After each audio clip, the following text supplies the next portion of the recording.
27 डिसेंबर 2024 रोजी संध्याकाळी रात्री 9:15 या दरम्यान जुन्या मोंढ्यामध्ये जी घटना झालेली होती व्यापाऱ्यांना लुटमारची, त्यामध्ये एकूण 12.5 लाख रुपयांची रक्कम लुटण्यात आलेली होती. 5 आरोपी आपण अटक केलेले होते. त्यांच्याकडनं पहिल्या टप्प्यामध्ये 5 लाख रुपये 2 आरोपींकडून आपण जप्त केले होते. 5 लाख आणि वरती काही 4-5 रक्कम होती.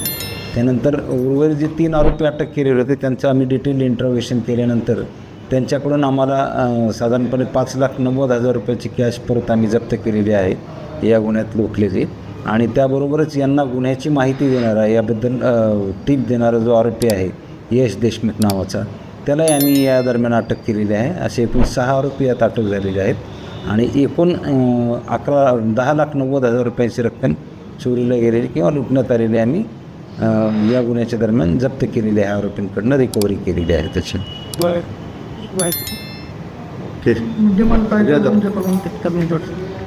त्याशिवाय त्यांच्याकडनं जे गुन्ह्यात वापरलेले मोबाईल आहेत, एक मोटरसायकल आहे ती जप्त केलेली आहे. आणि एक या गुन्ह्यात त्यांनी वापरलेलं नव्हतं परंतु खेळण्यात टाईप म्हणता येईल किंवा भीती दाखवण्याकरता इयरगन अशी त्यांनी एक होती एका आरोपीकडे मिळून आली झडतीमध्ये, ती पण आपण जप्त केलेली. त्याचा उद्देश काय होता हे की अजून समजलेलं नाही आहे. इंटरव्हेशनमध्ये ते समजत. अजून काही करण्याचा प्रयत्न केलेला होता. एक इथं शहरामध्येच दुसऱ्या दिवशी ही घटना घडल्यानंतर 28 डिसेंबरलाच असा एक प्रयत्न झालेला होता लुटमारचा.